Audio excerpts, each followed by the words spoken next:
experience on the challenges of the floodplain area. And today we honor to have the report study that will be presented. And we will have the following session. First, we will have the introduction and the presentation.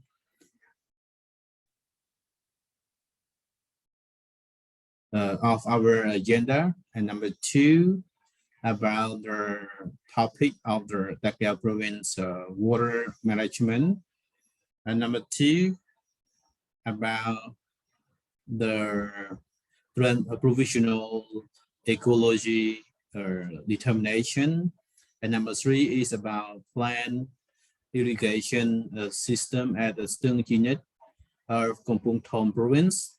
And last point, there will be like consolidation of our overall result of today. So I would like to start by sharing with you some ground rule that today we have like simultaneous interpretation, and we have simultaneous interpretation from English to Khmer and Khmer to English. So I would like to start by invite Madame Lucy, who from Cooperative, and she is the ALiSEA Network of the Southeast Asia region. So Lucy, Madame, you had the floor to give a welcoming remark to the audience. Thank you.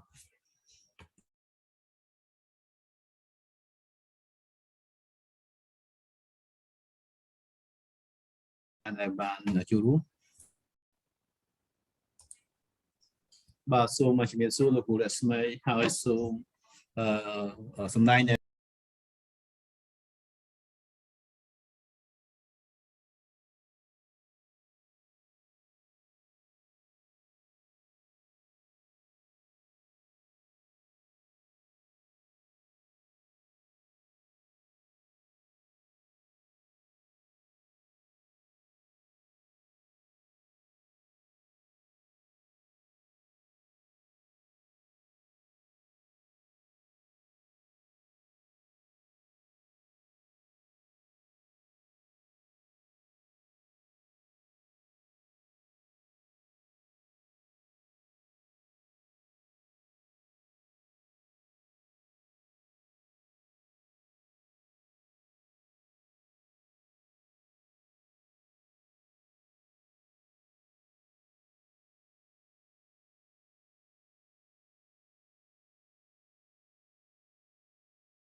So like the Madame Lucy, that seems like he missed out, like disconnected.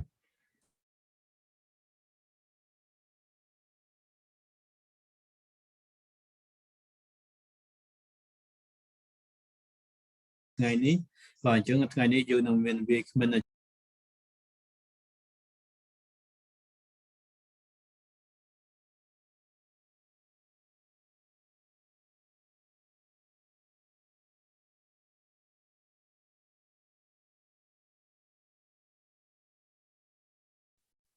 Okay, thanks so much, Madame Lucy, for your welcoming remark.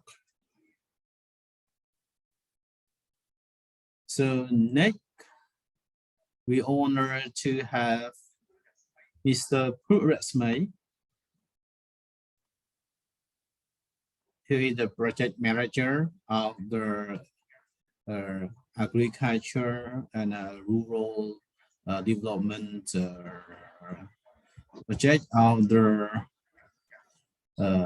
who from the Phnom Penh Royal University of Cambodia, and who will presenting us the water management of Takeo province. He will have 20 minutes, and after that we will have a Q&A for another 20 minutes. So please Mr. Prémila, you had the floor. Thank you.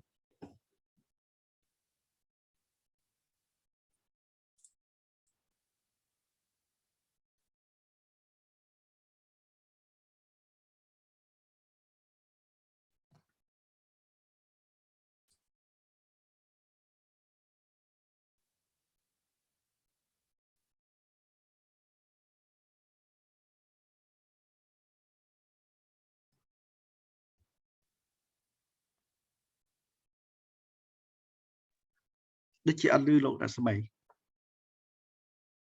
like we don't hear at all from Mr. Prémila, whether he's with us or he got disconnected.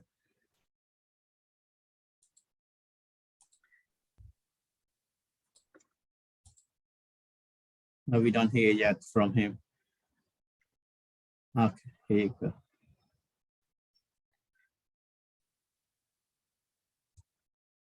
Okay, now Mr. Sror calling Mr. Raksmey.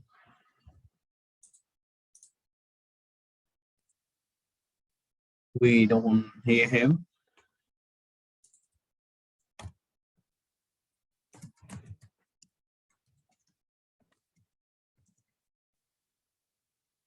Yeah, we lost him. He got disconnected probably. Maybe I would propose that if Raksmey has some technical issue, maybe we could continue with the next speakers and then we come back to Raksmey later on. What do you think, Sopal?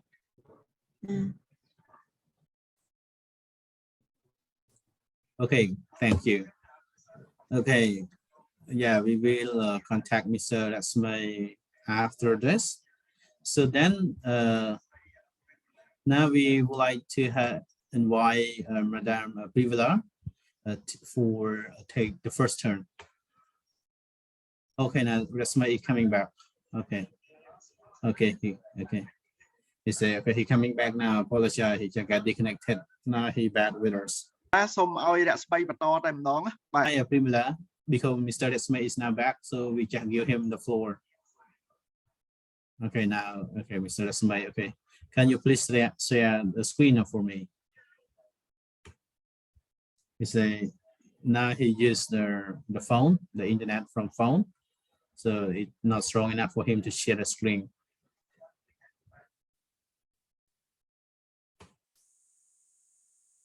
See, do you see the screen here, Mr. Sror asked, and not yet, we don't see the screen yet.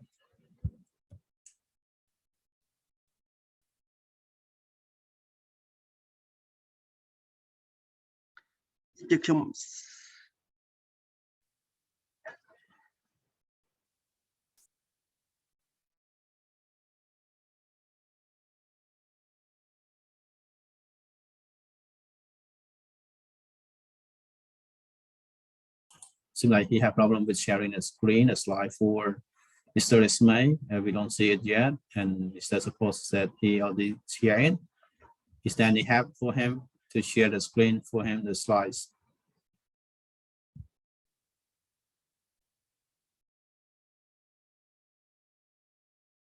Mr.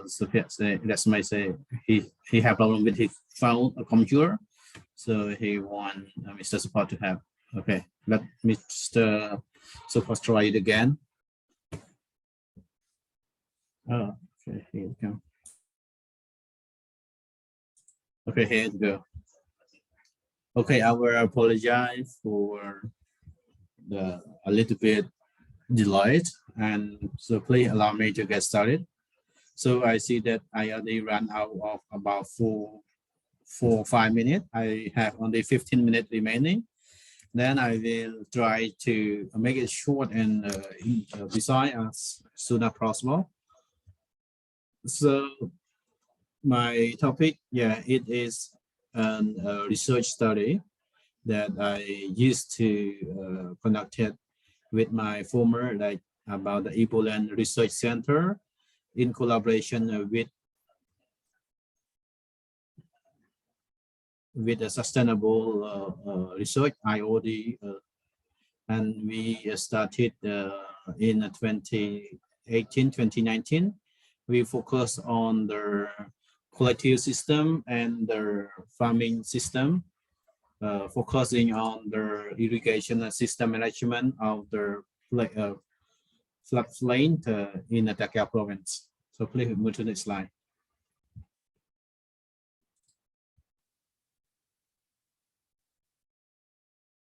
So this is the content of my presentation, and I will give you a brief presentation of the irrigation system in Cambodia and the history of the participatory establishment of the irrigation system. Then I will raise some case study, and then the trend of the water infrastructure, as well as like the hybrid style of the irrigation system in the region, and then we will have the result and the key message that I would like to share to you.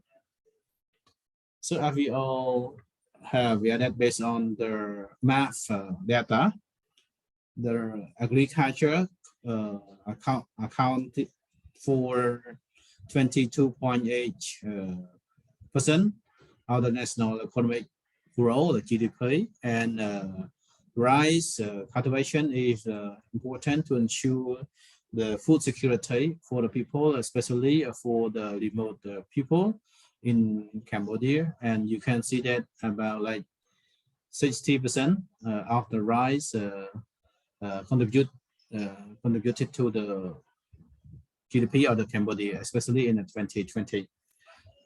So next slide, please. So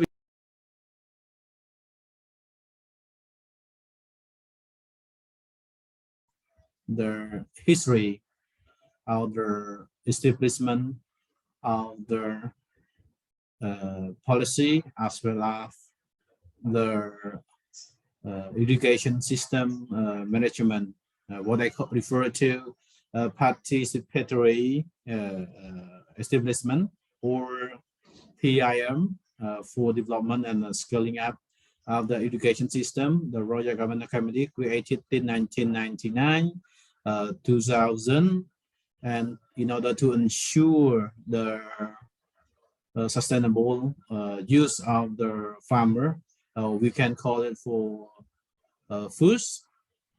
Then the water user association were created. Then they created like the here canal system to ensure the sustainable use in their region, provincial level or region level. And we apply by IFC, or Education Service contribution. But however, it is noted that some challenges that the association experienced, and such as like the not full rise for decision, lack of capacity, and as well as the lack of the policy to support, and as well as the lack of accountability of the association themselves. And there is 2 points that we have observed: that the farmer doesn't have willingness to pay the contribution fee for the system, and for the investment as well as the maintenance of the system still very limited, meaning that cannot ensure the sustainability of the system. So please go to the next slide.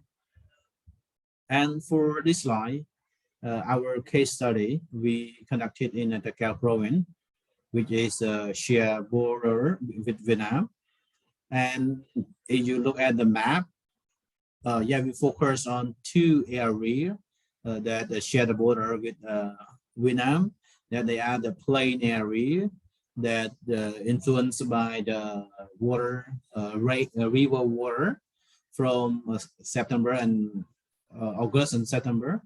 And there we still lack of like infrastructure for transportation and other system in comparing to Vietnam. When we're talking about the irrigation system development, there is one Phoeurk project supported by EU, started from 1998 to 2004. That this Phoeurk project have dig up the existing canal and build more main canal. And between 2012 to 2017, we had like a cover project that joined the project and to strengthen and to build more canal. And for this irrigation system have developed by like a project and a co-op project. So after this, the farmer, they can switch from traditional rice cultivation. Like they can change from like rainy rice variety to like flat water. I mean, they can switch from one time in the season to 2 times in the season for rice cultivation. And one point that we select like the area from in covered by this system, that the upper area, the lower area at the Krivong, and upper is the upper at the west, at the east is we have Kohondai. Then we select Monkey Clear water use association, and in the Krivong we select one association that Bantic, particularly Bantic, and a Krivong we call it like Plovic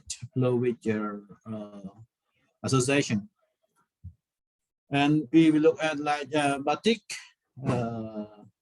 we can see that it covers about like 5,000 hectares, and we have up to about more than 3,000 households. And at the Krivong, we cover about 3,000 hectares and cover 2,300 households. And I also would like to show you the history of the development of the area, and would like to see like if we look at in the past to 20 years ago of the development of the irrigation system. And this is the picture that taken from the satellite system, and the red is representing the existing canal. In 1995, we have like some canal from the like Pol Pot regime, and after that we have remarkable development after Prasad started the project. We have more remarkable development. Then you can see the bold red from the east to the west. Then you can see it is a main canal that the government and the Prasad project have built the main canal from the Stung Takeo to Winter River of Vietnam. So you can see that up to 2003, then we have more development. And until 2018, then we have more diverse. The irrigation system have been developed remarkably and enable the farmer to cultivate the rice 2 times or 3 times per year. And for the research methodology, we use like diverse methodology, and we focus the qualitative method. Then we went out and collected the data from the farmer themselves, and those who sell the irrigation system or the equipment to the farmer.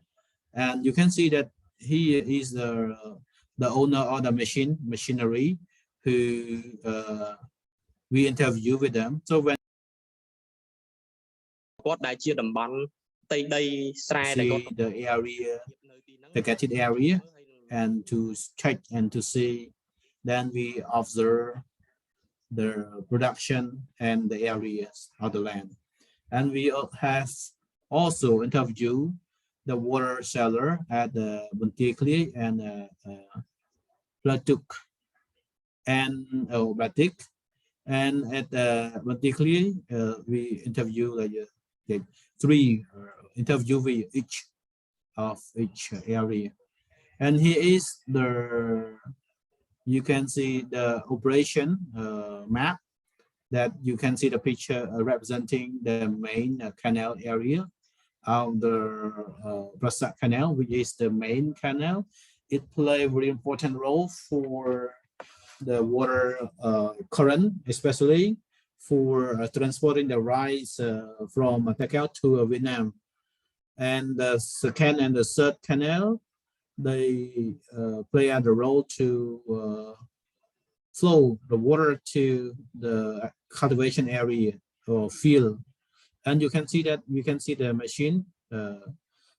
They can, like the contractor, private contractor, they can provide a service that we can pump the water from the second or the third canal to the some household. And you can see that some farmer, they can pump the water from the main canal because they are very close enough to the canal. So this is just some graphic or some picture of the how it works, the system. And for this slide, it to show you the structure. Then we can see that there are 8 actors. One is the water use association. Number 2 is the private water seller, and number 3 is the farmer. There is 3 actors. Sorry, not 8, 3 actors. And yeah, we want to understand the association management style. And number 2, we want to compile the profile of the 3 actors, and we conduct analysis, the understanding of the farmer. And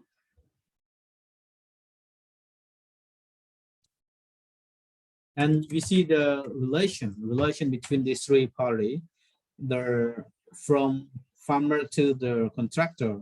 Like the water who pump the water themselves, they had to pay they had to pay like 140 kilogram a hectare per year. But if we look at the relation between the contractor and the farmer, that the farmer, they have to pay like 140 kilogram per hectare per year, while the contractor, they have to pay like 140 kilogram to the farmer. So it is like connection between these 2. And what different is that the farmer pay more to the contractor and the contractor pay less to the farmer. This is the difference. And please move to the next slide. According to our research, the result is that the farmer, the interviewee, more than 50%, they age less than 84 years old, and most of them have a debt to the financial institution, and they use like season contract farming. They use like the credit, so the credit term is 10% for the interest rate per each season. And the farmer, they normally the holder of 3.5 hectare of land, and some of them the holder of up to 12 hectare of lands. And if we look at the expense of the water pumping, it about like 20 to 25% of their total cost for their production chain. So please move to the next slide. So please move to the slides.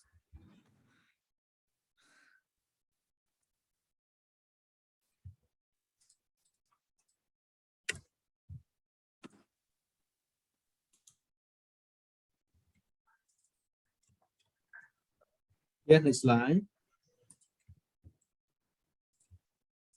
So this is the characteristic of the water contractor, that he pump the water for farmer. They started in 1998 or even before that. They even started before Prasak project started. Then they are those who have rich of resource and have relationship with the authority, and they pump the water from the source of the water source in the region, and some water from the source from Vietnam. And if we look at the area of land in Cohondai district, in average they can pump up to cover up to like about 51 hectare to about 100 hectare, and in average the contractor they provide in average about like 55 hectare of land.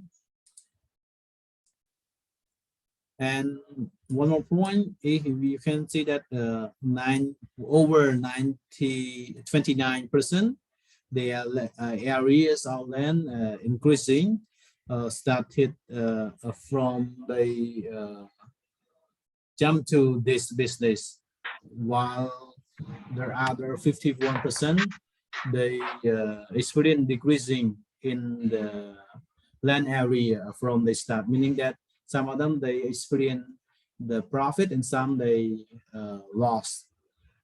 And in average, we have observed that the contractor, water contractor, they also the holder of their personal areas up to 25%, and over half of them of the water contractor they bought the land from the farmer.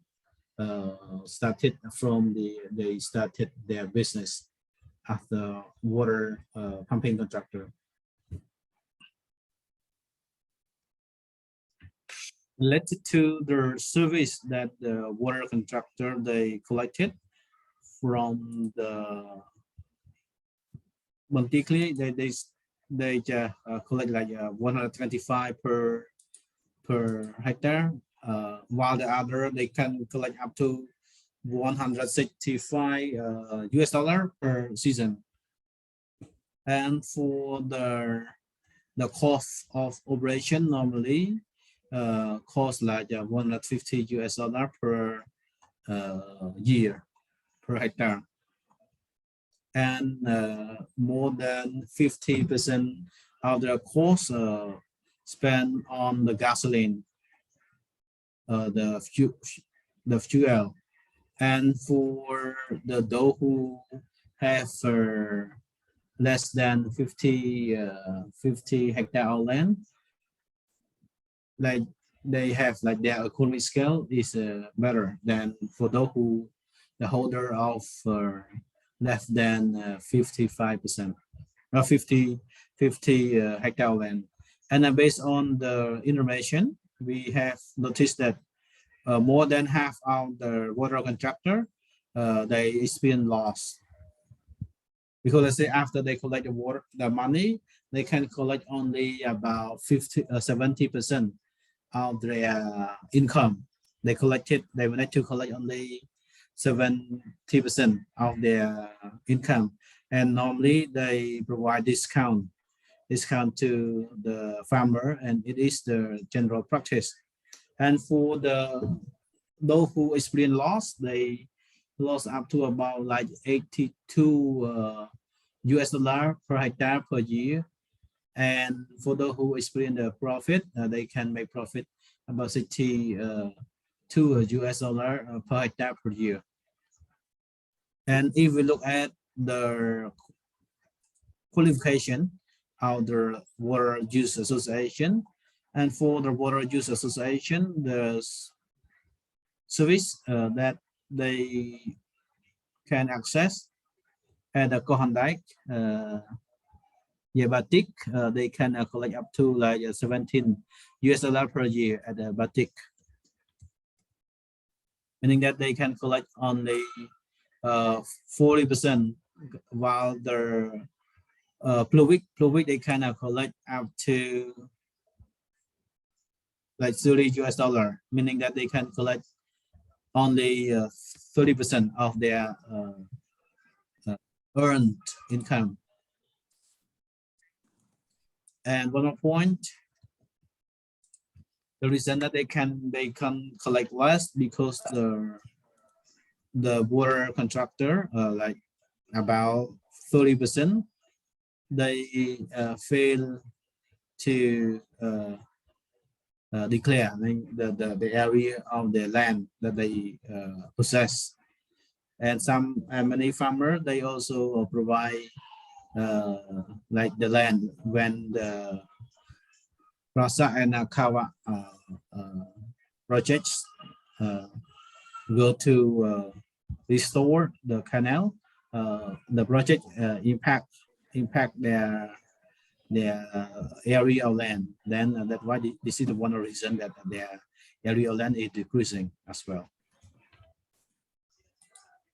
And this is the main point that we see that the collected of the total money of each association. If we look at the panic of Kohanggai district, meaning that they spend only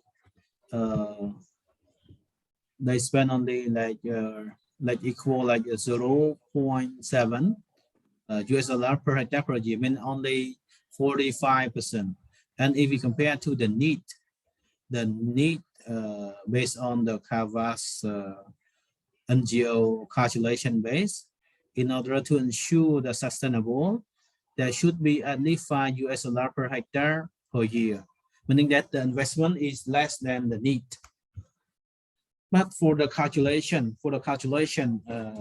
meaning that they can invest up to $7 US per hectare per year.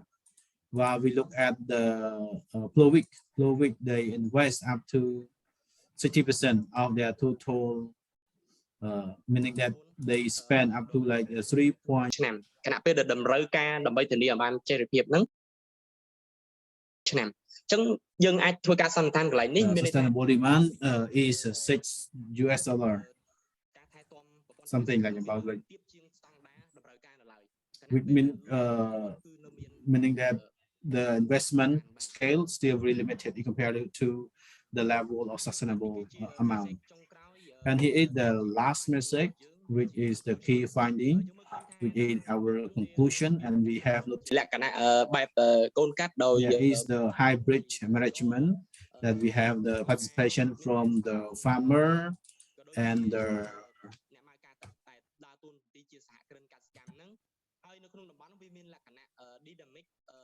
and it have like the dynamic. I can say that dynamic.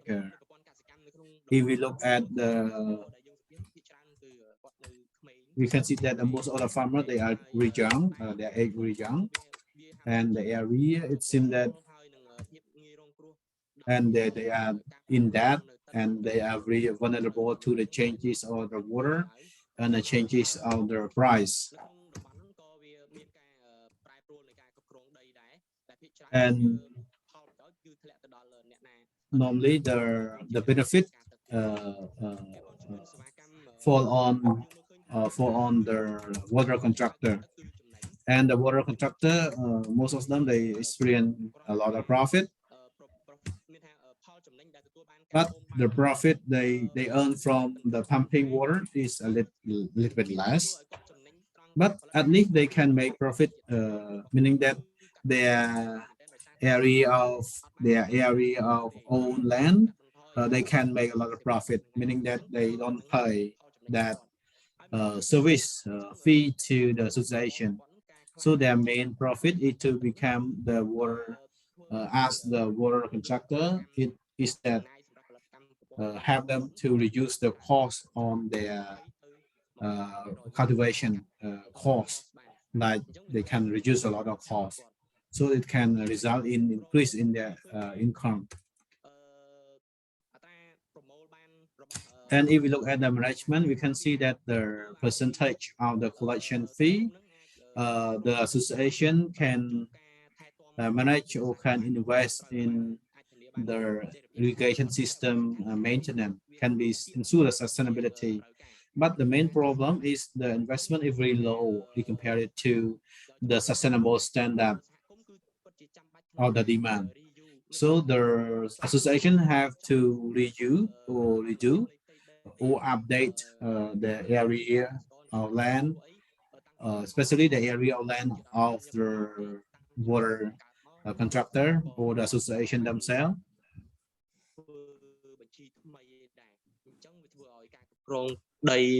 Then because they doesn't update it frequently, that's why they cannot collect the fee from the service sufficiently.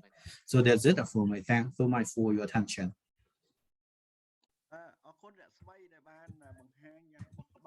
Thanks so much, Mr. Raksmey, for your detailed presentation about the management and the use of the water, as well as the profit, economic profit in terms of the water use in Takeo province,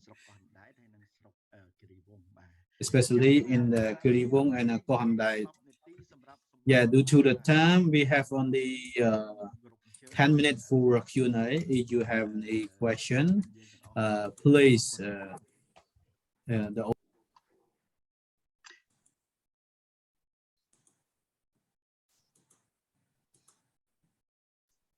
That means is no aiលើកឡើង So បាន is there any question, please? You can raise now.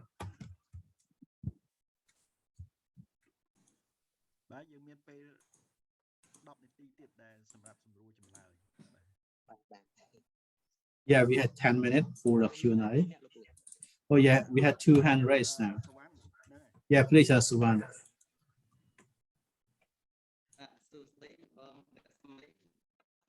Yeah, very good afternoon.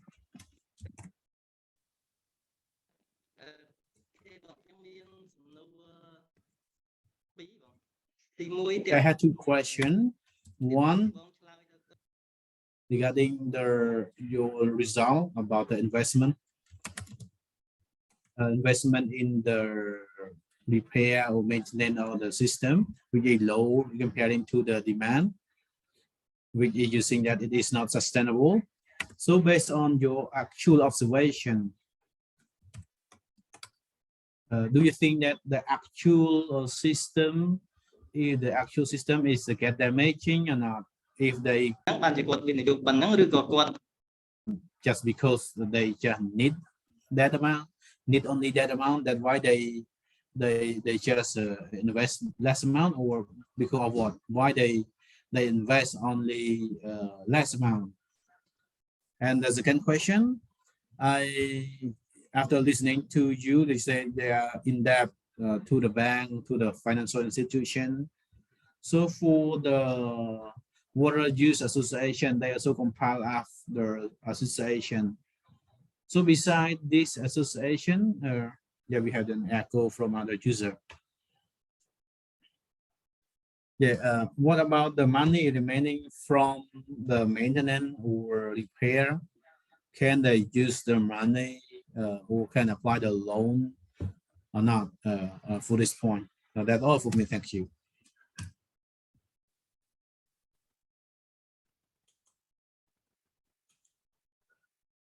Yeah, thanks so much for the question. Yeah, it in response to the actual need when we went to the field.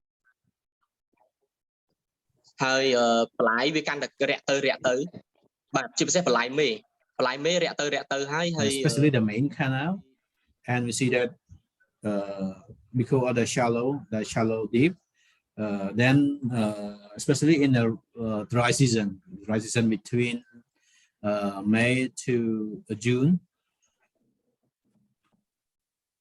especially it really drowns out and very shallow, and some of the area the band is slide down to the water, and like the accumulation of the slide out land from the band even get higher and make the main canal become a shadow, become more shadow. And the second question, what are the use of the money they can yeah, based on our observation, we can see that they don't provide any loan. They don't provide any loan to any farmer.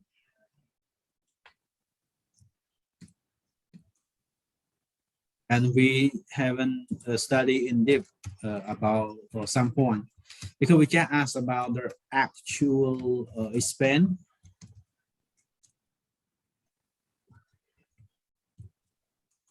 Yeah, we try to ask about like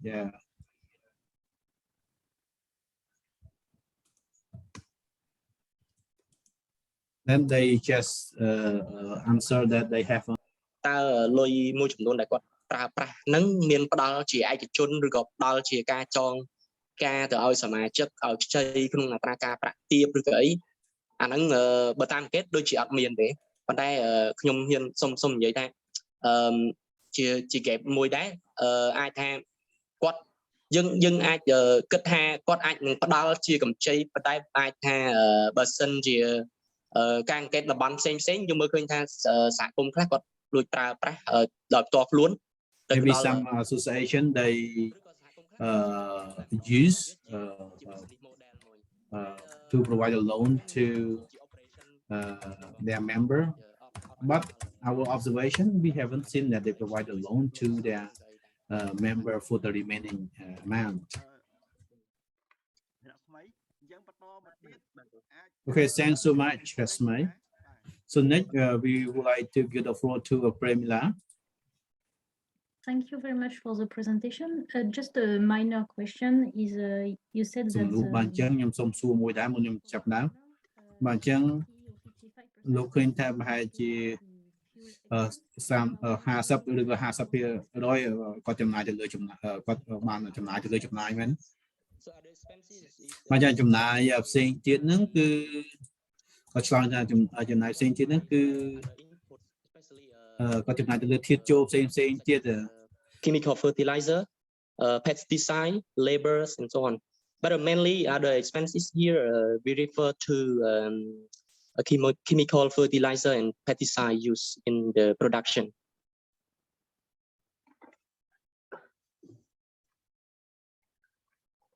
Okay, thank you. Yes, thank you, Prémila.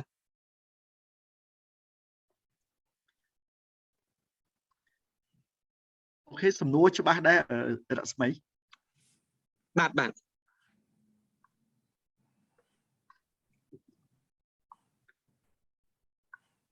Hello រស្មីបាទលោកពូ ចាក់លឺលោកពូលឺហ៎ Hello អូដែរអូខេហ្នឹងហើយតែអត់លឺឆ្លើយជាខ្មែរទេ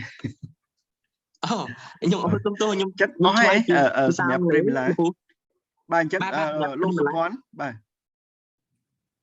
ទ Raksmey ខ្ញុំមានសំណួរមួយពាក់ព័ន្ធទៅនឹង Okay, that is the question based on our the consensus on the area for ហើយបានជាសហគមន៍អត់ធ្វើពីព្រោះអ្នកដែលមកការទឹកហ្នឹងគាត់ចំណេញដោយសារមិនរាយការណ៍ហ្នឹងណាបាទហើយអ្នកផ្សេងទៀតខាតប្រយោជន៍ទៅតាមធម្មតាគាត់ត្រូវតែរាយការណ៍គាត់ត្រូវបង់អីចឹងទៅហើយមកគាត់អត់ធ្វើអាហ្នឹងបំណងគាត់មិនចង់ធ្វើឬមួយក៏គាត់អត់ចេះធ្វើឬមួយក៏យ៉ាងម៉េចដែរបាទអរគុណបាទលោកពូបាទអរគុណច្រើនលោកពូយើងមើលឃើញអ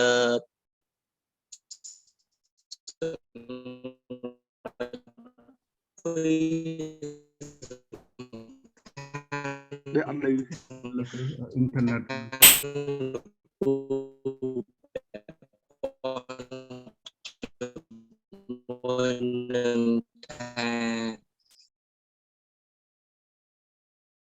សមត្ថភាពរបស់សហគមន៍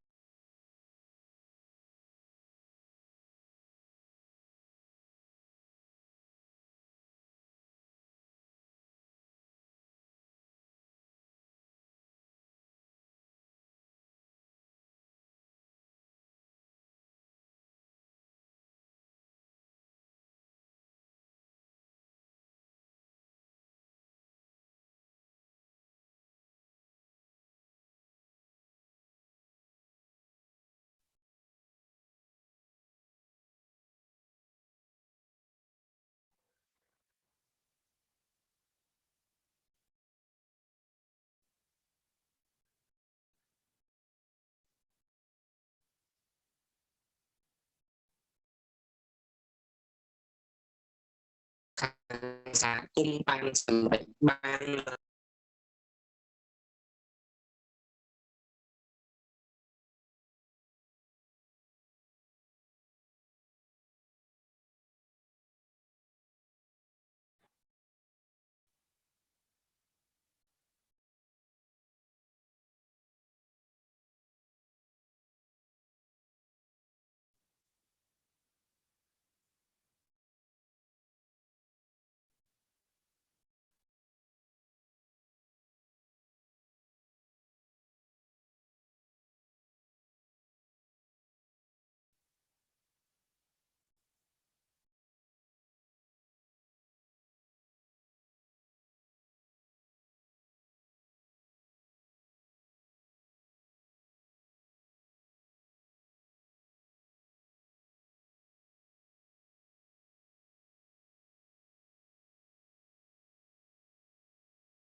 Yes, sorry, Sopal, for interruption.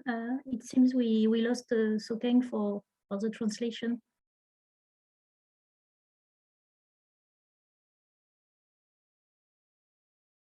Hello.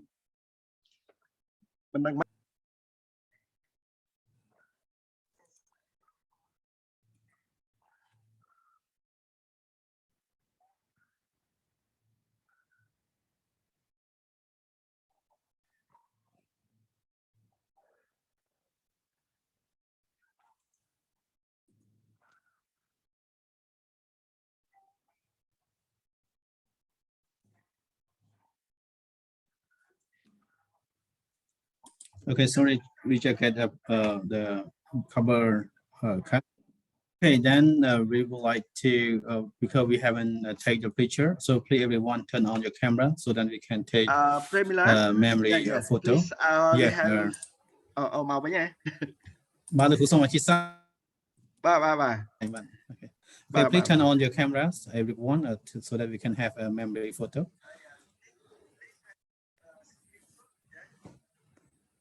Okay, please, our technician, please have with the screenshot. Okay, we count 1, 2, 3. Okay.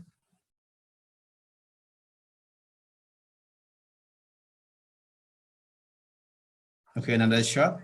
Okay, 1, 2, 3. Okay, thank you. Okay, next.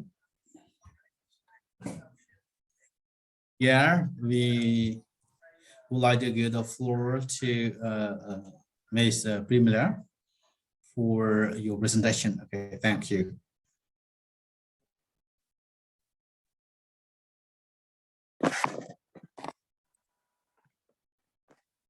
Yes, okay, so thank you. So I will present you the study we realized during last year. It was a study Committee for Agriculture Water, and the request was to try to identify and qualify the agroecology practice and innovation, and what was the condition for successful agroecology transition in an irrigated perimeter. So we organized a consortium of NGO made with French NGO AVSF, CARI and GRET, and a team of researchers, mainly for the CIRAD, and the university for the different countries where we made the study. In terms of methodology, we based our methodology on the memento for evaluation of agroecology, which was produced by the group of NGO and the CIRAD. And we work again with the CIRAD team to develop a special approach to integrate the specificity of the irrigated system into our analysis. The global study is focusing on 6 case studies from 3 countries, so Cambodia, Algeria, and Senegal, with 2 case studies per country in order to have an overview of a diversified kind of irrigated perimeter. So the result I'm going to share with you today is mainly for the result of the study done in Cambodia by GRET, CIRAD, and the National University of Battambang. For the studies, there was 4 big phases. First, we make a preliminary work to develop analysis grid to better understand the irrigated system and the specific challenge related. ស្វែងយល់អំពីប្រព័ន្ធអធិរាសាស្ត្រ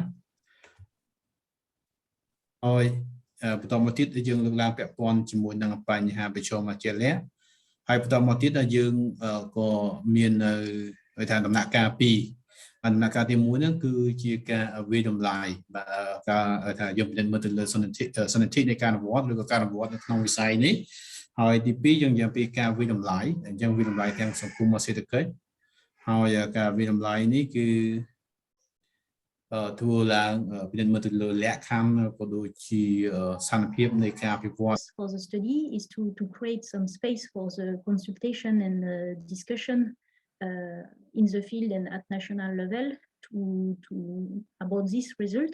So we organize 2 local consultation at the study site level, and today is one of the consultation today together with all of the ALiSEA members to share again this result and discuss together. So for the study site, we select 2 areas in the Kangrot irrigated perimeter in Battambang region at the border of the Tonle Sap flooded area. We selected 2 sites. Vilcrope, sorry for my French accent, was selected due to the localization at the downstream end of the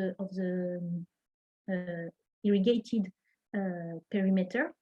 That means this area is not yet rehabilitated, and it's not and doesn't have a functioning irrigation system. So most of the rice production is based on rain-fed.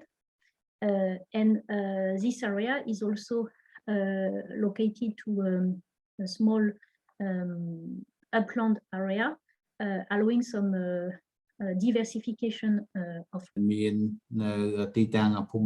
cropping system. The second site was inside the Kangrot perimeter. The area irrigated by one of the main canal 2, MC2. It was selected because this part of the perimeter has been recently rehabilitated and have access to irrigation during the dry season.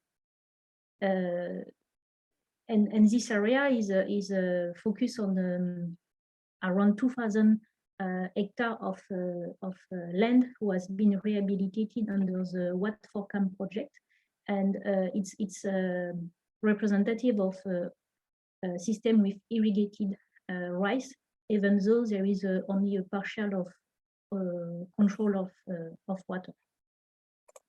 So for the both area, we are in our area which was historically a place for rice intensification, especially during the late 90s, where government supported the Green Revolution.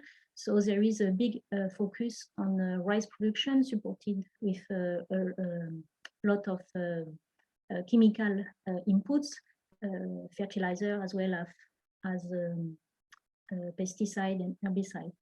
And today we can observe on the both field several constraints.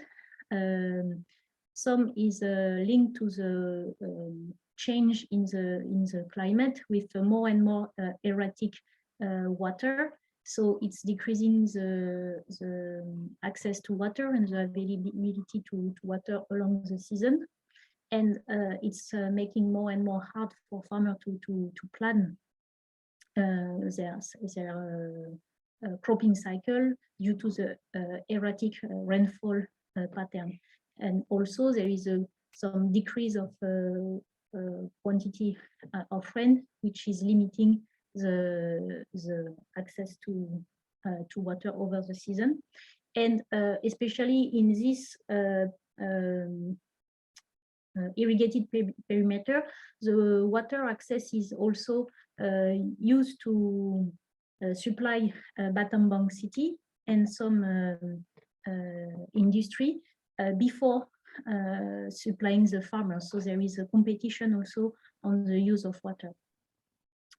Also, due for a long time of rice cropping system, we can observe a soil degradation with some bare soil due to the imported soil surface during the dry season with high evaporation rate and important topsoil compaction, mainly due to the use of heavy machinery for land preparation. Also, the area is mainly focused on rice production, so there is a low level of crop diversification. There is low livestock integration due to lack of feed availability and challenging for free roaming of the animal. So it's ending globally on a low level of food diversity. And as I said, farmers are used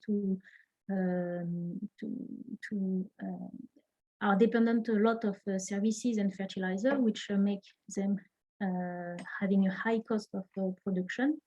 And the final big challenge is related to the environmental and human health issue due to the high level and non-appropriate use of pesticide application.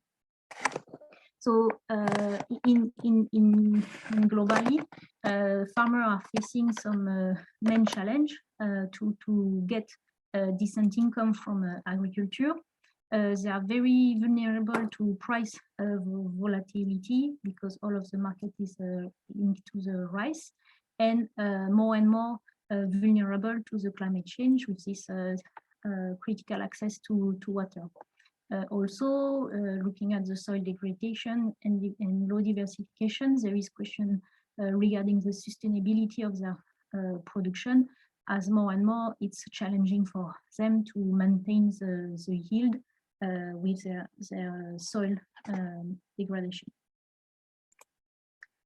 So during the study, we first tried to understand what was the place of the agroecology in these two irrigating perimeter. So we observe different practice regarding some to diversification with crop system with vegetable, fruit tree, some fish farming also into the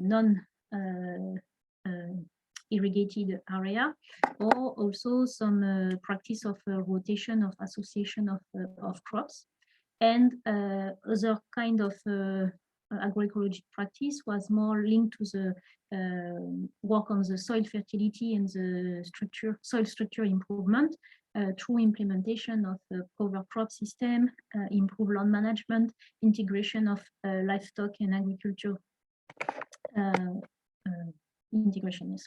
But most of the time, all of these practice were also only observed at a small level, either by individual farmer or for some of them, they appear to be very recently in the irrigated perimeter because they were supported by development and research program.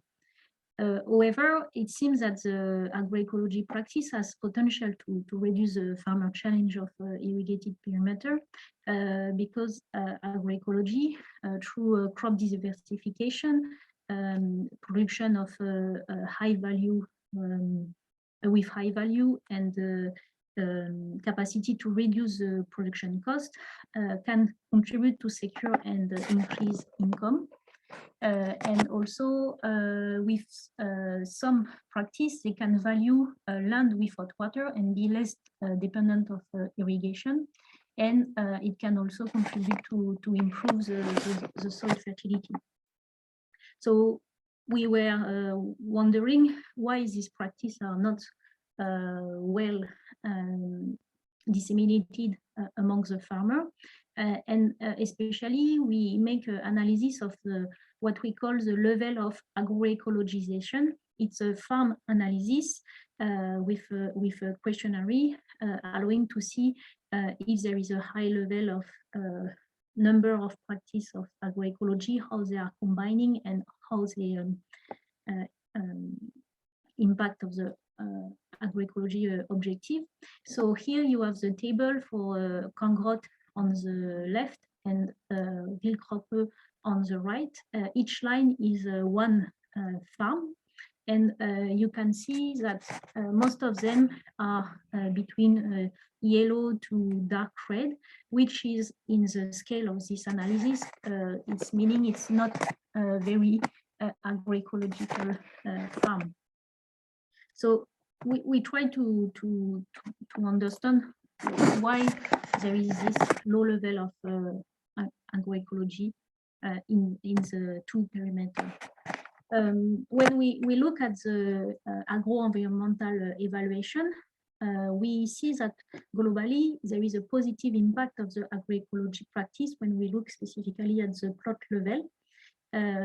In terms of impact on the land management and soil quality, we make a comparison between application of green manure, conventional tillage in Cambodia, and green manure, conventional tillage and conservation agriculture in Phoeurk. And when we make assessment, we make both measurement and both discussion with farmer. When we look at the soil structure, farmers say that the application of green manure allow to have a softer and easier soil to plug, and it also keeps soil moisture. And in terms of soil quality, there is larger soil aggregate with green manure and conservation agriculture. We didn't observe any difference in terms of water infiltration rate, but there is a better connectivity between the soil layer with, especially with the conservation agriculture. When we look at the soil biological activity during the dry season, farmers testify of higher density of earthworm, and we also measure increase of the abundance of macro and mesofauna for green manure and conservation agriculture compared to the conventional system. Also, when we look at the nutrient management, in terms of measurements, there was a higher calcium, magnesium, and potassium contents in the top soil level. There is a higher access to carbon and a better balance between NO3 and NH4 for green manure and conservation agriculture. And farmers who are using this practice after some years have been decreasing their chemical fertilizer rate, some by 100 kg per hectare per cycle, and they confirm it improves their soil fertility. Also, in terms of weeds management, farmers testify of less weeds and less need of use of herbicide. And when we make the measurement of level of weeds, we can observe a lower level for the green manure, but it's still an issue for conservation agriculture. And finally, for the pest and disease management, there is less loss due to steam blower for green manure in Cambodia, and less loss to panicle blast in Phoeurk with agroecology practice compared to conventional.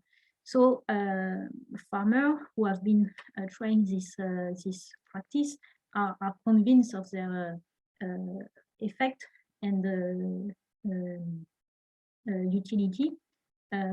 But when we look at the global farming system, through the socio-economical evaluation, we understand there is several blockage allowing to develop the implementation of the agroecology practice. More especially, if we look at the farm system in irrigated perimeter, we realize there is a lockdown due to the rice predominancy in the lowland, especially due to the double cropping. If we look at the global farm added value, this is the graphic you can see. You have in dark blue and light blue the percentage of added value coming from rice and double rice system, and this is similar to the first presentation, where except for some farm, you can see that between 50 to 100% of the added value is produced by rice. So that means the farmers are totally dependent of this production for their income. And if we try to understand why they are choosing rice compared to other system, if we look at the gross added value per worker, that means the value which is produced by 1 day of work, you can see that double rice, according to our calculation, is providing 67 USD per working day, is the best added value compared to other cropping system of the area. For example, is higher than fish farming or single rice or even cattle. And also, if you implement the double rice system, there is no time for the farmer to dedicate to other crop during these 2 cycles, and no time during the rice cycle to implement another alternative crop.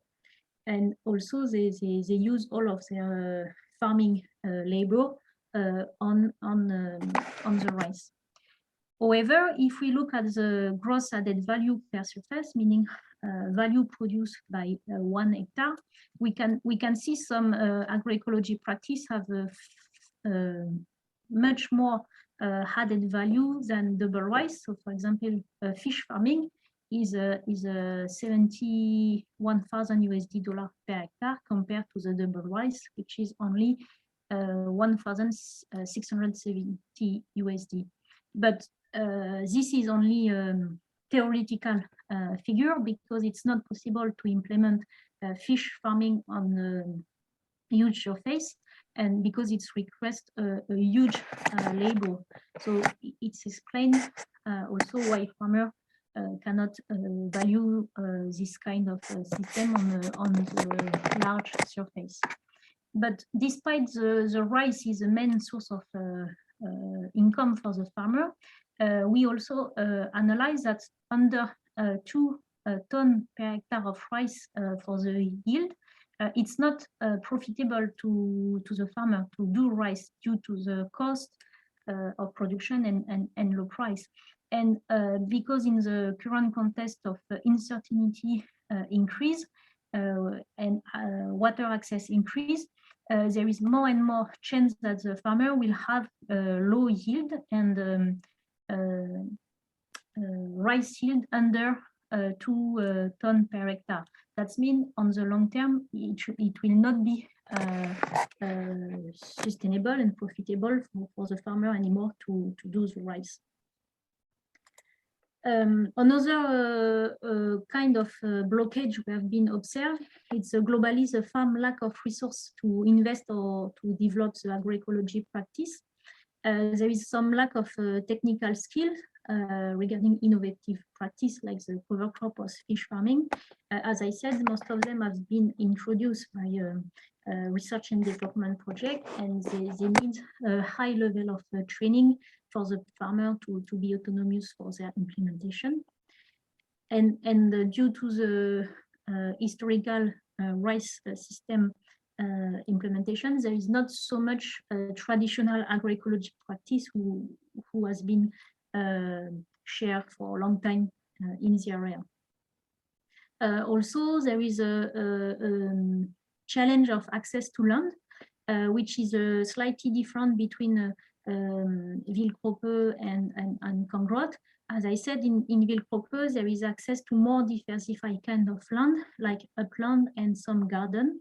This means that access to diversification for cropping system is dependent of access to this kind of land, because farmers who have only lowland will focus only on rice production.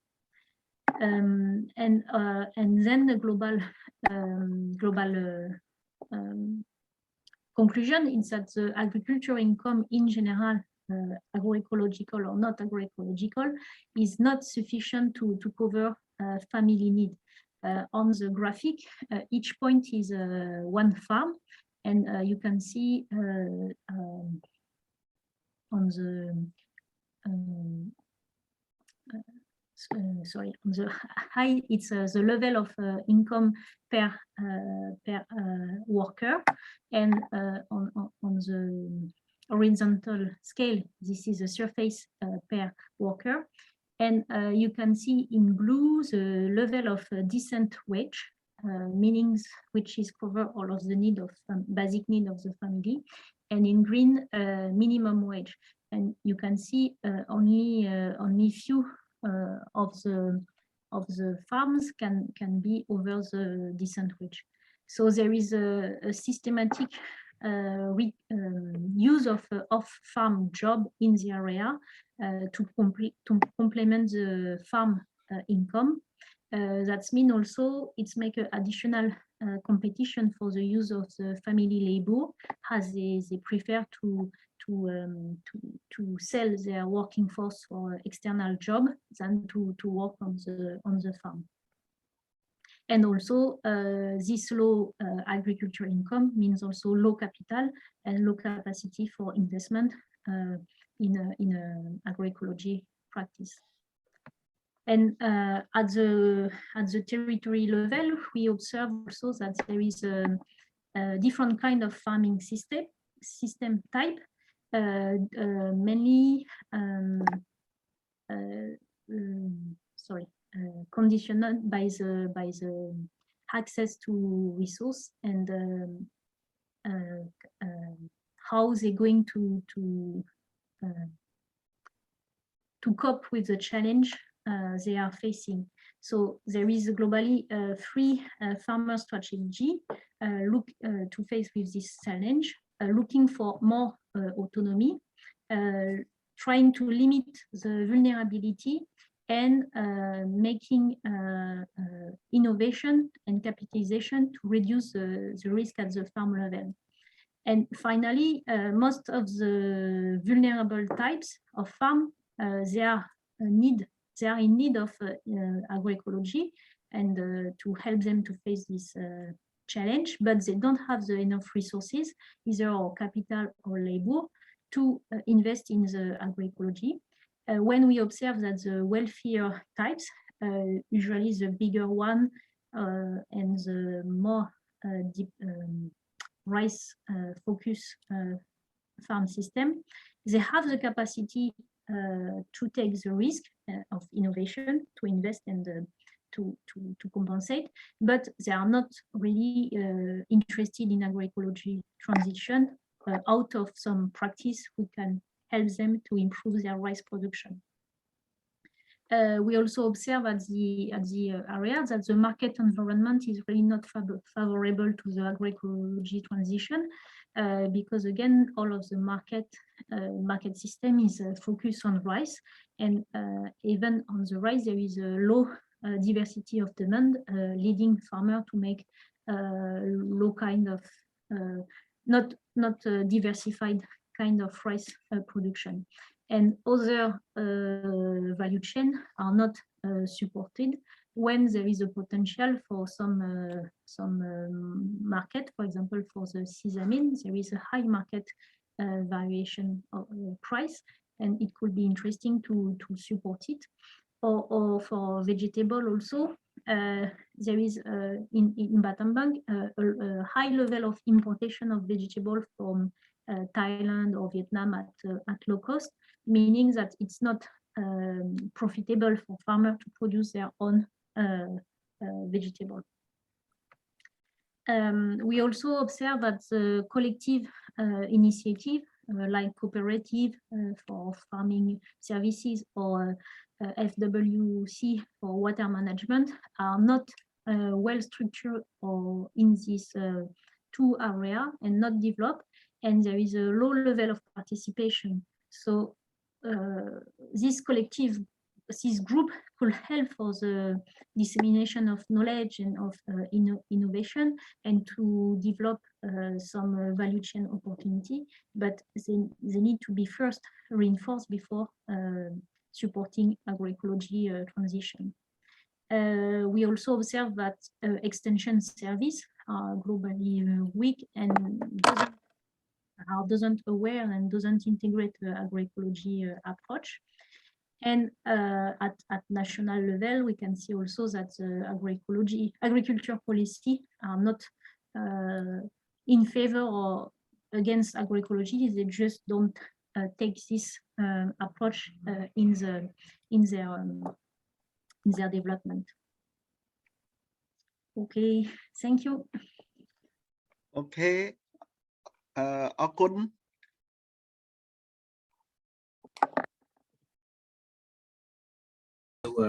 Detailed presentation about the compare or the study or the two cases in Battambang province. Because of the time, yeah, we have another presentation, and after another presentation, then we will have the Q&A session all together. And the next question is Mr. Supon.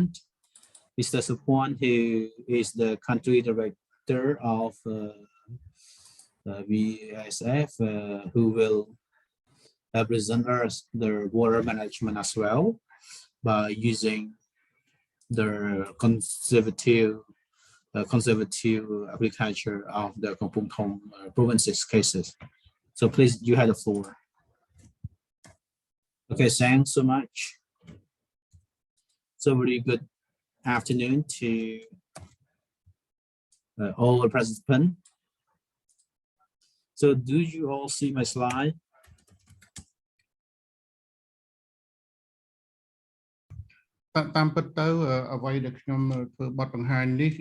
So actually my presentation is in response to the email back and forth with Mr. Supal about the challenges of the farmer who are in the area of irrigated Prémila regarding with the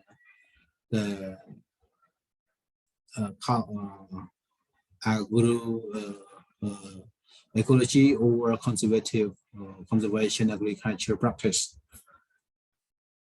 Yeah, because we had opportunity to study from other area like in Stung-Jinet River, and I met with Mr. Tropaing in Khwai Commune, Kampong Thom district, Sontok, Kampong Thom provinces, who share with me the experience of the conservation agriculture. And he really happy to apply it, and he shared with me some challenges that he facing in the irrigated Prémila. And I see that it is one study case. It is small study case, but it related to our topic and what I have discussed with him. So when we went out to study, and we have Mr. Zongrit, who also joined me as well. And we also collected information related to the challenges of the farmer that they are in the irrigated areas. So what I'm presented is not a result. It is not the result or of the official study with official methodology. But I can say it is just the witness that we learn from them regarding with the conservation agricultural practice from the stringent irrigation scheme. So I will present you briefly the data of the stringent geographic area. Yes, stringent have completely constructed in 2008 with the support from the IFDs and Asian Development Bank. And we have the one main canal, and we have one reservoir, and we have like 5 secondary canal, and we divide into 58 blocks. And for the target villages irrigated are 25 villages of the 3 communes in the Sothy district. And for the surface area irrigated, 2,802 hectares of land. If in the right field is up to 9,005 hectares. So this point, I would like to clarify a little bit compared to what studied by Mr. Raksmey in Takeo province. Yeah, stringent, we have very clear data about the area of land, about the right field. So it's very clear data. We cannot make it confused. And the farmer who benefit from the irrigation system or scheme up to 2,878 households. So they are located in 25 villages of the 3 communes. So counting from 2008, the irrigation system were completely built. So the farmer, they can enjoy farming. Then the water almost there every time of the year. And for the updated information, let's say after it has built in 2008, the farmer normally, who before that he can do like rainy season rice, and the dry season rice. White villager, they try to do like dry season rice, but they experience failure. One, due to the lack of the experience and the lack of appropriate agricultural input. But the farmer out there, they don't forget, they don't give up. They just try to do the dry season. And until 2012, there is a farmer who from Prémila province who leased the land. Then they come with the new seed variety and new techniques. The technique like use of the pesticide and fertilizer, as well as the use of tractor for plowing and for land preparation. And as a result, he is managed to achieve the result. He managed to harvest and collect the rice gel of the dry season.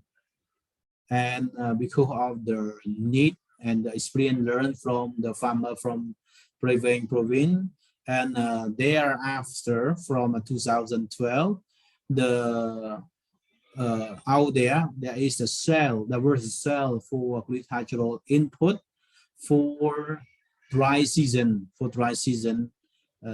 practice, like some fertilizer or some pesticide. And with the experience from 2012, like the number of farmer increasing, doing dry season cultivation, and in 2017 the whole area, most of the areas, most of the rice field, they can enjoy cultivation twice or 3 times per year. And I would like to highlight a little bit about the cultivation practice that we have the pilot show by the Sror program from 2012 to 2018, and now they still have, but some of the area they are outside of the system. So meanwhile, there is also the show case of the cultivation, conservation practice, and also the area surface practice as well to protect the land surface. And in the Genet area from 2008, yeah, people enjoy cultivation 2 or 3 times per year. And I would like to share with you the case of Mr. Im, which is a key player. He is the farmer of a quiet villager who was the village chief and was also the association chief as well. So when Sror started the conservation practice, he joined for 2 years in a row, and he followed the tactic and the technique shared by Sror project, and he very satisfied with the result and the way have with the project. And the most the thing that he certified the most is the gel that he managed to achieve by using the conservation practice, like the gel equal to like this equal or the same to those who use the fertilizer. Like he just used the conservation agriculture technique that he used. He used the land surface coverage crop, and for the rice farming he can do it from 2 times or 3 times per year. So in this area, in the irrigated area of Genet, yeah, it have the water regularly there in the canal, and then he and finally he decided to abandon because the land surface crop cannot longer grown in his land because there is the permanent water there in the area. Then the water stream into his land. Then he decided to give up the conservation technique. And what he raised about the challenges is the challenges like all the time, all the year, there is the water there, and so that they cannot grow. He cannot grow like surface land surface crop, and now it's hard to find the farmer who interested in the conservation agricultural practice, because like they do like more, they do more like 2 or 3 times per year. Then they don't want to let their land free. They just want to do as frequently as possible to get profit. And one more point is about the equipment or tool that used to shoot with the conservation agricultural practice.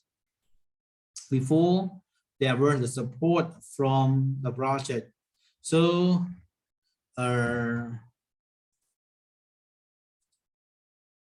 if the project doesn't have, then we cannot do it.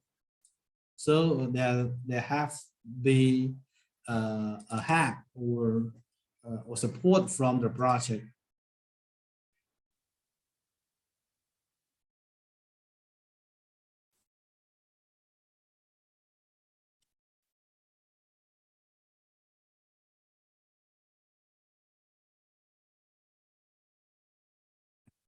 So I think, yeah, we have to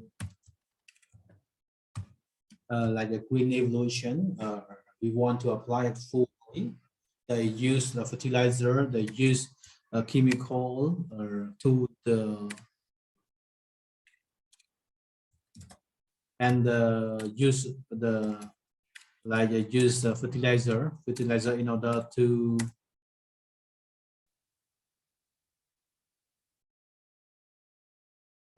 because some farmer they want to show off that they can make a lot of gel. They put a lot of fertilizer, they put a lot of chemical. So because of this, it's hard for us to convince the farmer who interested in the cultivation agricultural practice that Mr. Im he very interested in it, but he no longer do it because of his rice field paddy field had a water permanently there. So I would like to recap my presentation that the case study the case that we learned from Mr. Im in a Tramkak village, Kompung Thom commune, district of Kompung Thom province regarding with the practice of the conservation agricultural practice. That's all for me. Thanks so much for your attention. Okay, thanks so much, Mr. Sror, for sharing case study, very detailed, very interesting to us.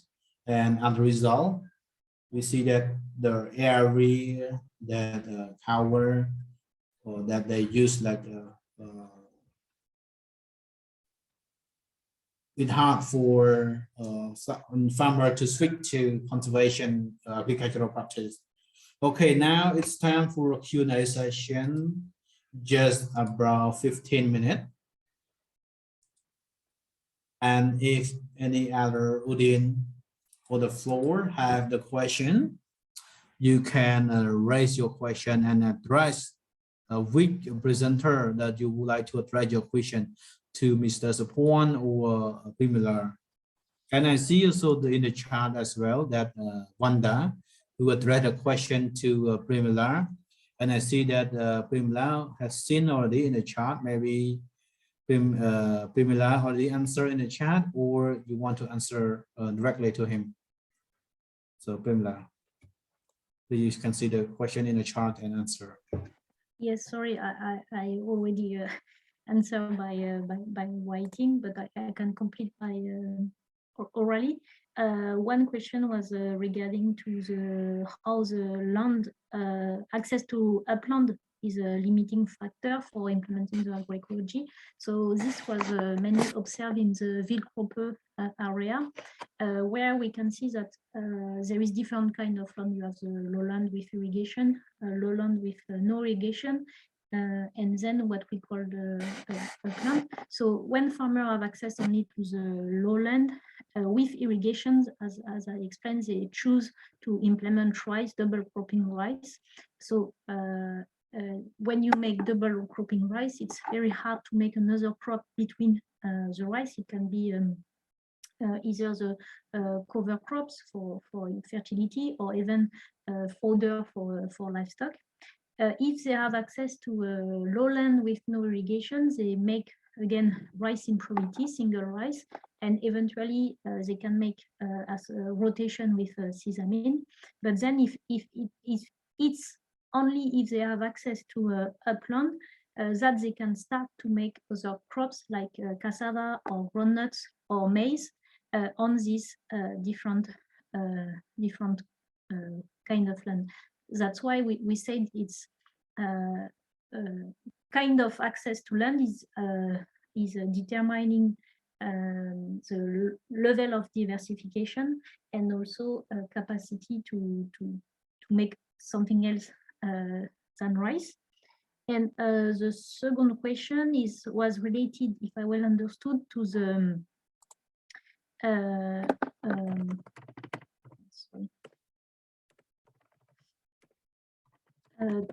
to the agroecologic practice for rice, which is some are related to the land management, and some is for the fertility with the cover crop.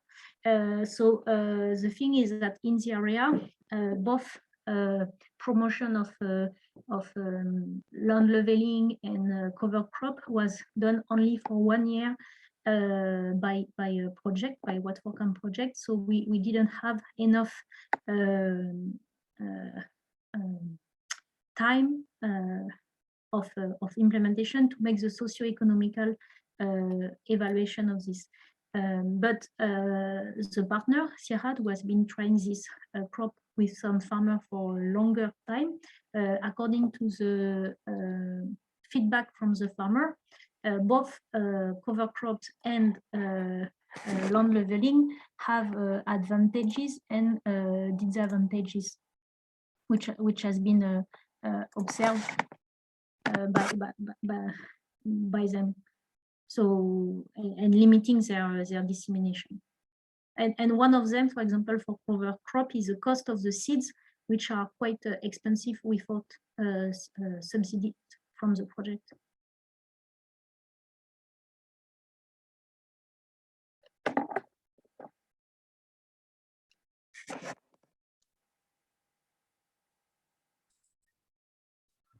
Yeah, is there any other question? Okay, before we have another question, I would like to clarify. Yeah, agroecology. Okay.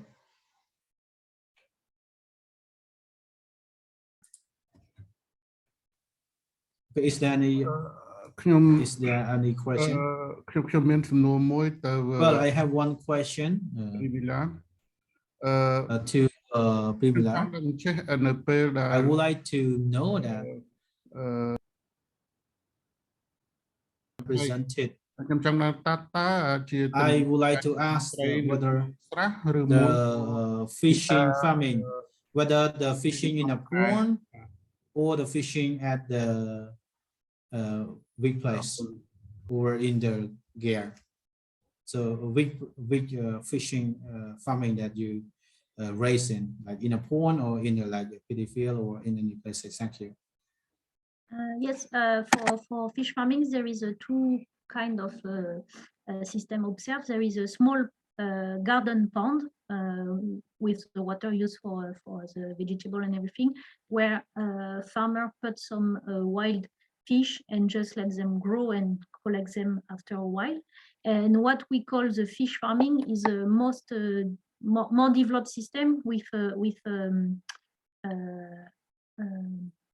digging inside the rice plot with monitoring and feeding and all of the fish farming system.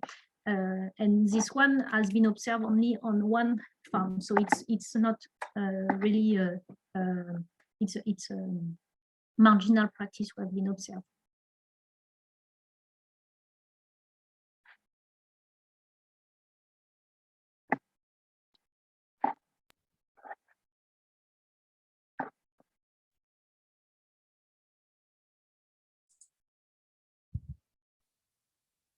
I think there is another question from Sothy.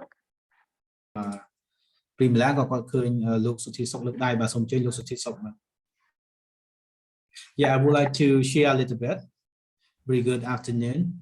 I would like to share a little bit and thanks so much for the presentation, the three presentation, very interesting.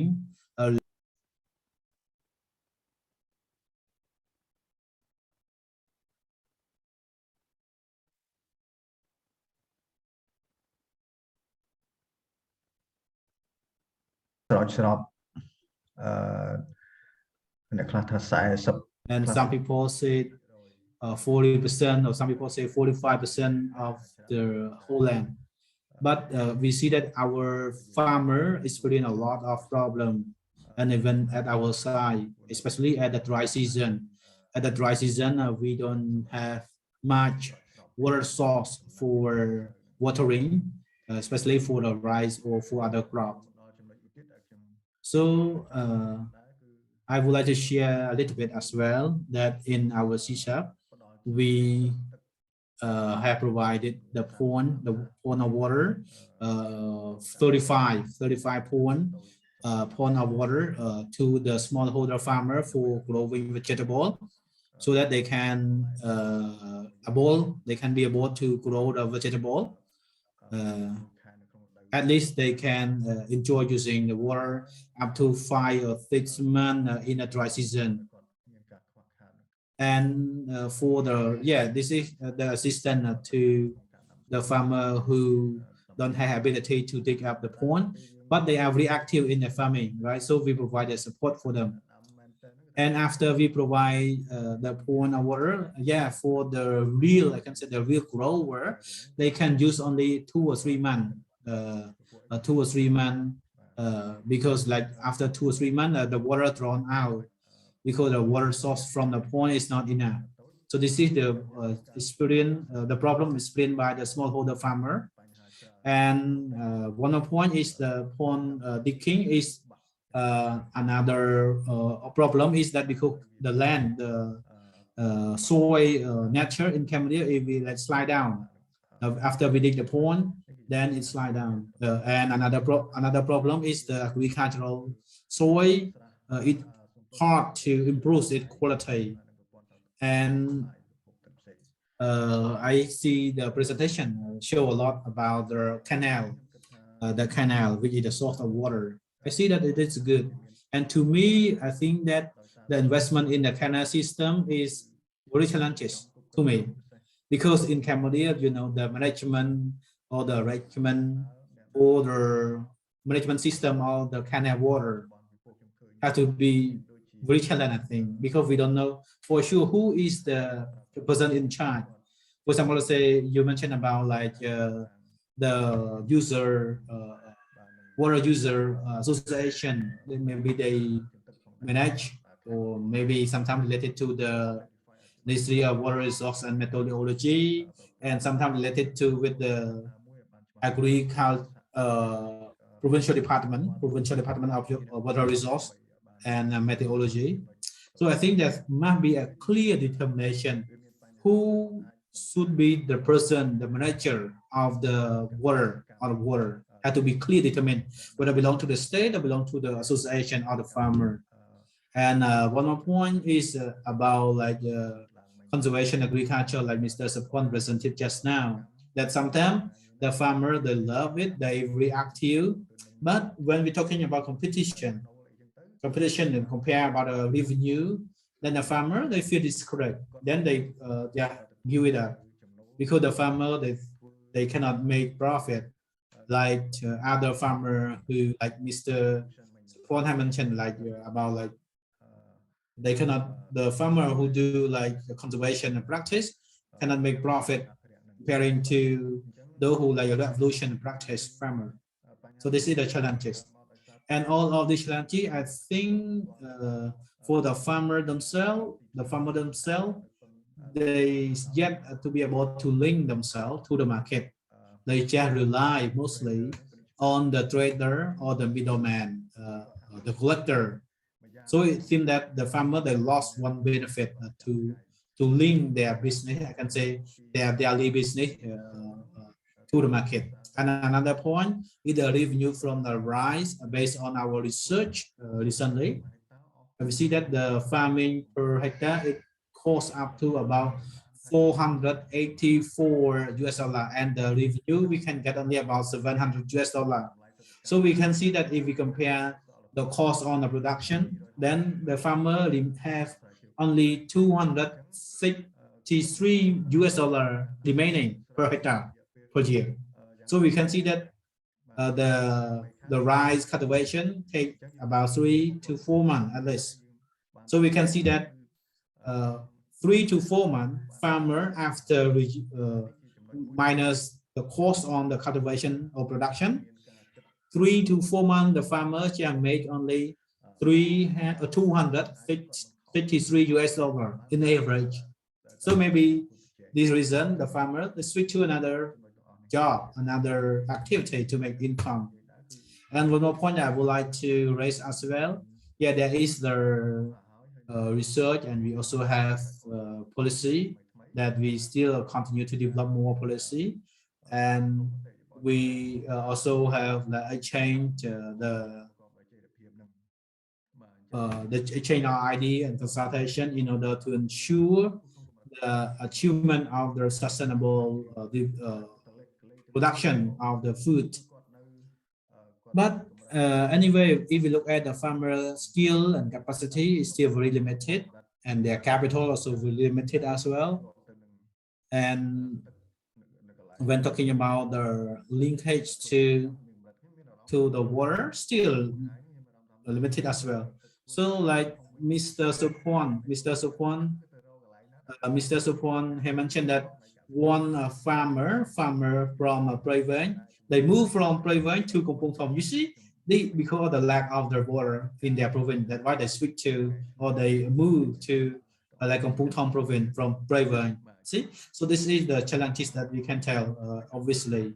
So make the long story short is that how we can think together and help the farmer to like stabilize them for the sustainable agricultural business for make a living. Okay, thanks so much, Mr. Sothy, for sharing a lot of points. And I see that in the chart, we see that Satya, who addressed a question to Mr. Supon as well, asked question whether our farmer how they deal with the impact of the climate change. So Mr. Supon, can you answer this? Okay, I see. Thanks so much, Mr. Supon. Let me answer in short to the question how the farmer deal with the climate change. I can say make the short answer is that the conservation agriculture in Sror, I can say cannot make anything. But the farmer also think about the climate change as well, because before they produce, they discuss in detail with the produce committee.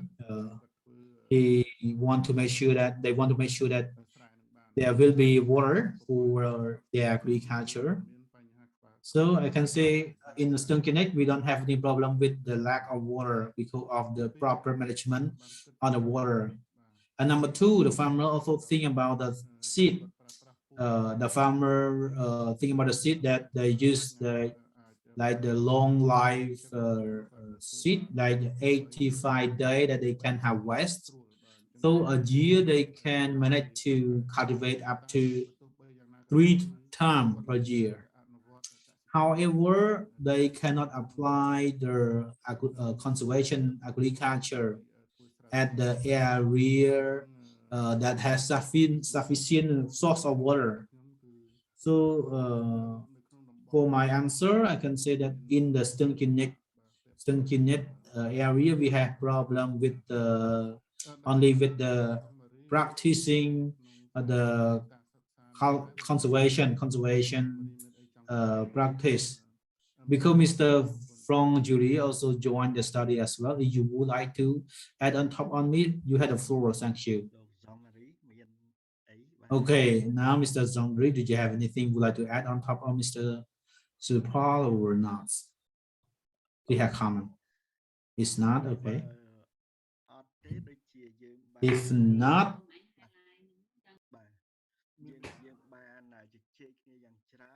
yeah, we have talked a lot already. I can say that we have a fruitful discussion. So it now time almost up to the end of today. Now I would like to take this opportunity, would like to wrap up wrap up what we have discussed. Sorry, Almost there like is 3 Sopal. hours. There is Sorry, two other Sopal. hands. I think there is other question from participants. Oh sorry I think we have សូមអញ្ជើញអរ Rafael. គុណអញ្ចឹងណាបាទខ្ញុំបាទ Please, those who have your hands up, please start your comment. Please, you have the floor. Thank you. There is Not one only, from Rafael, maybe first, Rafael, and then yeah, Celia, Rafael first. Okay. and then I have one to the audience also. Yes, thank you. It's not necessarily questions. I thank you for the presentation. What I retained from the presentation is that there won't be changes toward or transition toward agroecological if there is no support for. I mean, individual change won't happen by say because in irrigated systems we are submitted to collective actions issues, either to the management of water, either to the management of equipment, and meaning that for me it has to be thought in a collective manner and addressing not people as individual innovators, but people as between a network of people that are connected with one another. And this is for me something that has to be thought right in the way we approach the systems. Thank you. បាទអរគុណដូចជា Celia Okay, thanks so much, Celia. Please, you had the floor. Celia, yeah, Celia, please. Yeah, I have two questions, and sorry, Prémila, because I think you actually cleared one of the questions, but the sound cut, so I will ask you again. Sorry. It was about the fish farming, and when you talk about that, I think you were talking about integrated fish farming with rice, I guess. And my question, if I'm correct, that I see you are saying yes. So I think my question is, because this study was in Cambodia, but also in other countries, if I understood it properly at the beginning, do you have more feedback about this? Because you said it was kind of like a residual practice here, like no one was really, not too many farmers were practicing that. If it is something that you have observed in other countries as well, because I think in Cambodia it's not only the target area where you have observed it, but in general it's a system that we don't see that much. And I've heard a lot, like in literature, I've read about systems that work well in other countries, in Vietnam, in Laos, but I don't know if it's still something in Philippines, for example, as well.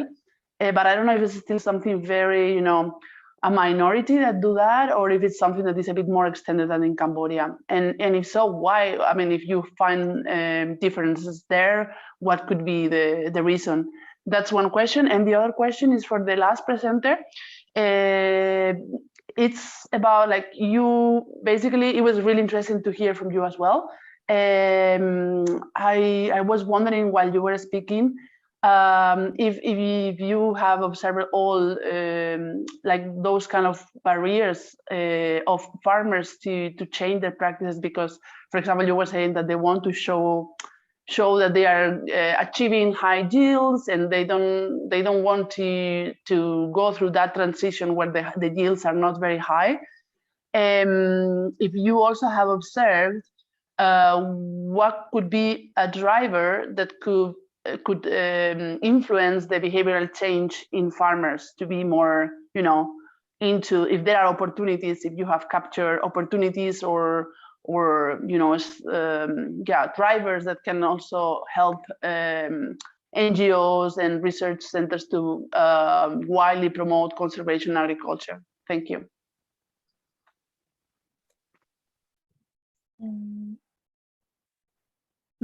Maybe you can answer first, and I will complete for the fish after.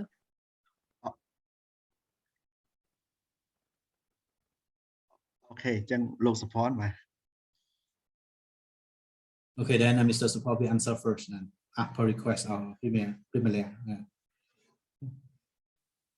លោក support បើក boot ផង គឺលោកhe និយាយ បើសិនជាខ្ញុំប្រហែលជាខ្ញុំអាចស្ដាប់សំណួរគាត់ច្រឡំប៉ុន្តែ Maybe I hope that I don't ពាក់ព័ន្ធទៅនឹងការលើក understood your question, but related to the like encouragement the farmer to accept the conservation practice.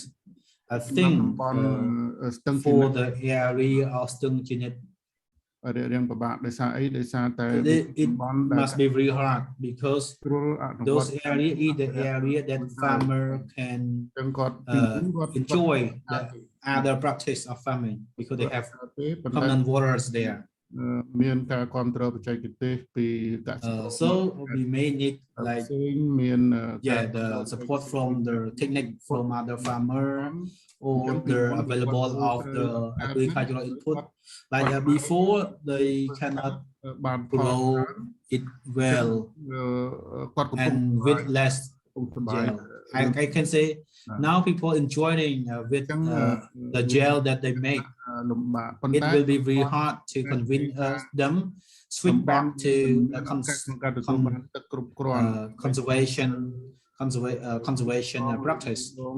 I think the practice should promote most in the area that have lack of water or doesn't have sufficient source of water.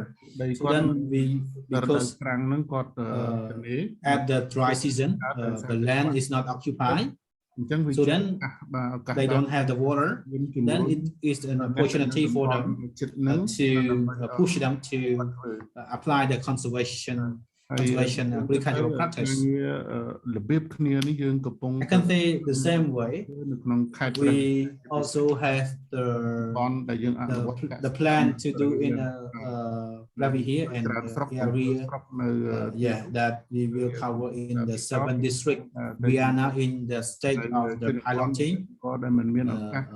piloting, especially at the area where the farmer don't have the opportunity to access to the water in the dry season or doesn't have the permanent water source. But I can say for the area that with the permanent water irrigated, may be hard to push them to switch or to promote the conservational practice. Okay, now the next question, the first question to Prémila. Okay, thank you. Yes, so I confirm that when we speak about fish farming is integrated rice fish system, and in the area we only observe one farmer doing this, and I think, but I'll let my colleague Katia to confirm, but in the other country of the COSTA study in Algeria and Senegal, we didn't have also any fish farming system, and in generally, from my experience, rice fish system has been mainly observed in Southeast Asia, and for example, for Great, we have been working on some experimentation for that in Myanmar, but there was mainly the challenges related to water, both in terms of management of the water level, which again, it's as Rafael explained, in irrigated perimeter, you not it's hard to manage alone your water level in your plot, and for rice fish you need to control so fish are not escaping the plot, and also there is the issue of the water quality with the risk of the pollution on a collective system. And also, I just also have two questions to the participant, as you are a member of Cambodia, all over the Cambodia. Already we can see there is a convergence between the three presentation, and but I was wondering if some of you have witnessed irrigated perimeter in Cambodia with a higher level of agroecology integration. And my second question is, if we look at the global challenge for the farmer and also a global challenge for agroecology transition for the irrigated perimeter, it seems for me there is no, it's not quite different from agroecology transition in any other kind of agri system. So I was wondering if, according to your knowledge, you see some specificity of the irrigated perimeter compared to other agriculture system for this agroecology transition. Thank you.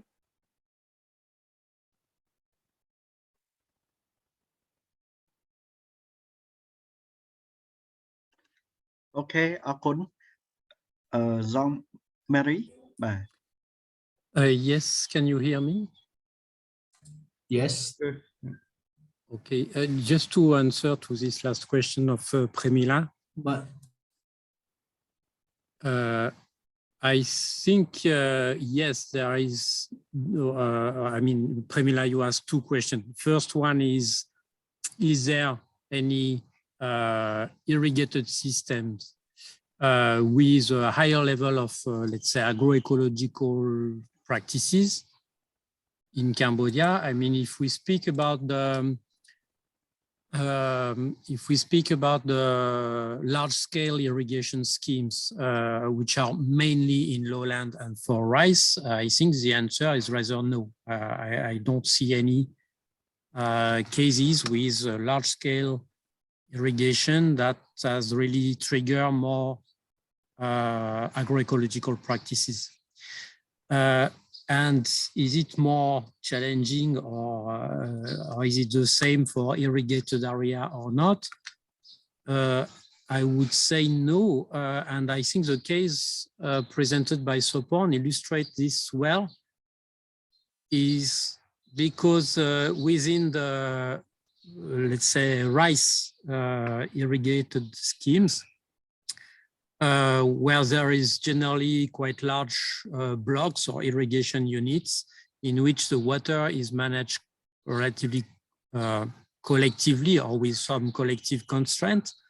This makes very difficult for a farmer, and this is exactly the case that presented Sopon, a farmer who would like to have different practices in the middle of irrigation block where other farmers are not going in the same pathway.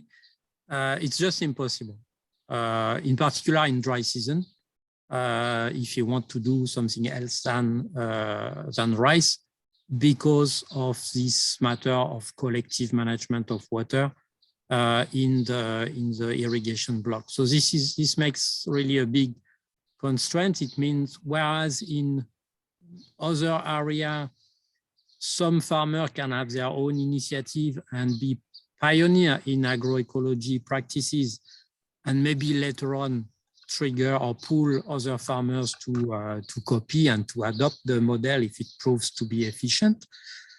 In the case of rice irrigated schemes, the farmer have to move all together in one time, at least at the scale of a block, not maybe at the full irrigation scheme scale, but at the scale of a block.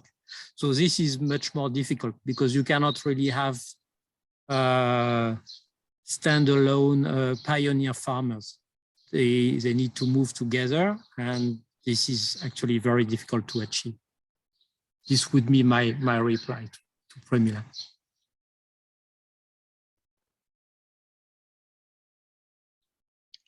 Okay, អរគុណ Jean Marie ដែលបាន Okay, thanks so much, Jean Marie, for your additional point.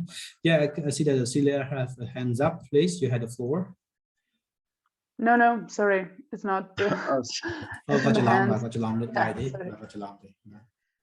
ចុះកាត់ចាមានអីបន្ថែមដែលជាសហការីរបស់ Prémila បាទ Okay, Katja, the college of Prémila, did you have anything you would like to add before we conclude? No, I had nothing to add. It's all right what she said about the fish farming integrated to rice production. There is no other example in the other countries where we made the study. Thank you.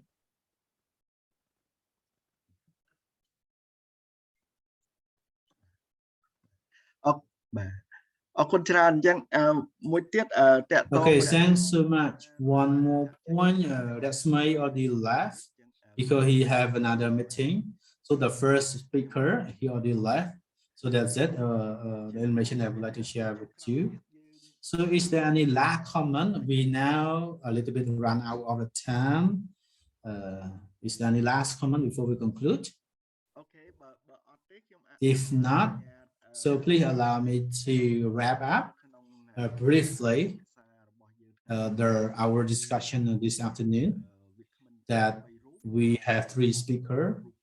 The first speaker who presented the use of water in Takeo province, that we have the water use association and other player like the water seller and the association or community.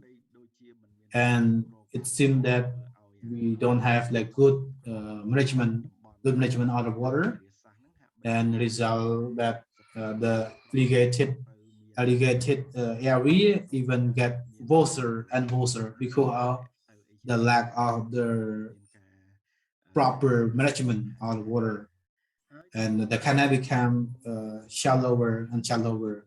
And the second presentation, we see that there is two studies in Battambang province and the comparison, and especially the specific study about the agroecology that our presenter have the mark and the score, that we can see the comparison, and also the presentation of the good result of the practice of the agroecology in the water use association as well. And our presenter also raised some challenges that incur as well, related to the problem related to with this association, the lack of the skill, lack of the land, as well as the policy, anything related to policy, and the extension service as well. And the last presentation, Mr. Sothy, the last speaker, he raised one case, which is a very interesting case, about the difficulty to apply the agroecology or conservation agricultural practice in the area with irrigation system, and the area that have like extension agriculture that mainly focus on economy. It's hard for us to switch them to transit them to the agricultural conservation practice. And we also have like very good conversation, Q&A and answer by the speaker. And that's it for my wrapping up. And at last, I would like to hand over the stage to Lucy to have the final word of our this afternoon session. So Lucy, so please, you have the floor. Thank you. Thank you very much, Supal. I will be quick just to thanks, just a few minutes to thanks, of course, all the speakers. Thank you, Supal, also for the animation, facilitation of today's session and all the discussion that we had. Thank you for all of you for your time and participation. We, again, within the network, we try to organize those kind of online session for knowledge sharing and experience sharing every 2 to 3 months. So I would like also to remind that if you have any suggestions, we are really open to tackle another topic. Don't hesitate to contact us if you have any other topic you would like to discuss or share among the members, and we will be happy to organize it. For your participation on this topic. We will make a minute of the discussion, and also it has been recorded, so it will be available. We will share, as always, the presentation of the speakers and the minute. So once again, thank you everybody for this open and nice, fruitful discussion. And have a good evening, good afternoon to everybody, and looking forward to see you for another online sharing knowledge. within ALiSEA. Thank you very much. Bye bye to everybody. Okun. Thank you. Okun Charan. Okun. Bye bye. Bye bye. អរគុណច្រើន ចាំឲ្យ clear ចាំឲ្យ clear ចាំឲ្យ clear ទាំងគ្នា បាទជួបជ័យការងារបាទអរគុណបាទបាទអរគុណច្រើនជួបបាទជួបគ្នាឱកាសក្រោយទៀតបាទអូខេបាទបាទអរគុណ Thank you, Tropaing, for translation. Yes, thank you to the translator. Yeah, my pleasure. Thanks so much, and see you next time. See you next time.